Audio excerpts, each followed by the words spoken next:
বহু আলোচনা করেছে। সরকার আর কোনো আয়োজন করতে যাচ্ছে না।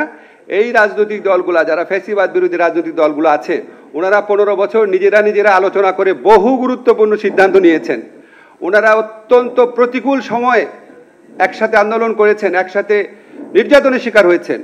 আমরা ওনারা সে উদ্যোগে নিজেরা আলোচনা করে আমাদেরকে একটা ঐক্যবদ্ধ নির্দেশনা দিবেন এই প্রত্যাশা করছি। আমি কালকেই দেখলাম একটি দলের পক্ষ থেকে আলোচনার আহ্বানও জানানো হয়েছে, আমরা এটাকে স্বাগত জানাই। প্রধান উপদেষ্টা, নেতৃত্ব উপদেষ্টা পরিষদ, এই সিদ্ধান্ত থেকে আমরা মোটেও সরে আসি নাই। রাজনৈতিক দলগুলার ঐক্যবদ্ধ সুপারিশ প্রত্যাশা করা, এটা তো আপনি আরো আপনার গুড জেস্টার হিসাবে দেখতে পারেন। আমরা অপেক্ষা করব, তারপর অবশ্যই সরকারের মতো অ্যাক্ট করবে। আজ জাতীয় ঐক্যমত কমিশন কর্তৃক প্রণীত জুলাই সনদ এবং এর বাস্তবায়ন সংক্রান্ত বিষয়ে উপদেষ্টা পরিষদের একটি জরুরি সভা অনুষ্ঠিত হয়।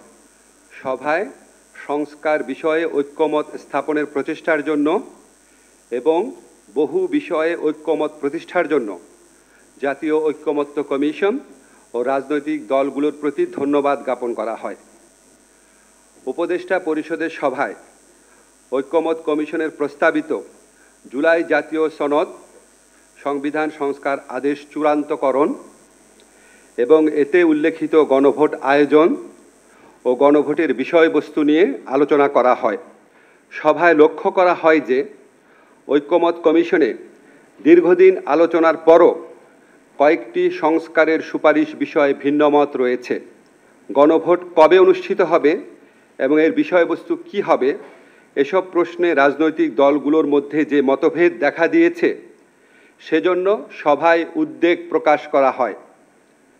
এই প্রেক্ষিতে গণভোটের সময় কখন হবে, মানে গণভোট কবে অনুষ্ঠিত হবে, গণভোটের বিষয়বস্তু কি হবে, জুলাই সনদে বর্ণিত ভিন্নমতগুলো প্রসঙ্গে কি পদক্ষেপ নেওয়া হবে, তা নিয়ে ঐক্যমত কমিশনের প্রস্তাবগুলোর আলোকে জরুরি ভিত্তিতে চূড়ান্ত সিদ্ধান্ত গ্রহণ করা প্রয়োজন বলে সভা অভিমত ব্যক্ত করে।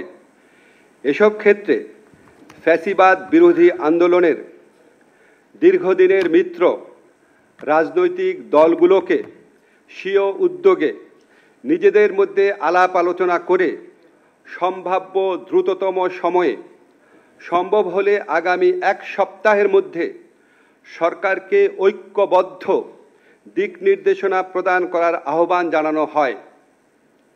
এমন নির্দেশনা পেলে সরকারের পক্ষে সিদ্ধান্ত গ্রহণ অনেক সহজ হবে। বর্তমান পরিস্থিতিতে কালক্ষেপণের যে কোনো সুযোগ নাই, সেটাও আমাদের সবার বিবেচনায় রাখা প্রয়োজন। উপদেষ্টা পরিষদের সভায় 2026 সালের ফেব্রুয়ারির প্রথমার্ধে আগামী সংসদ নির্বাচন অনুষ্ঠানের বিষয়ে সরকারের সংকল্প পুনর্ব্যক্ত করা হয়।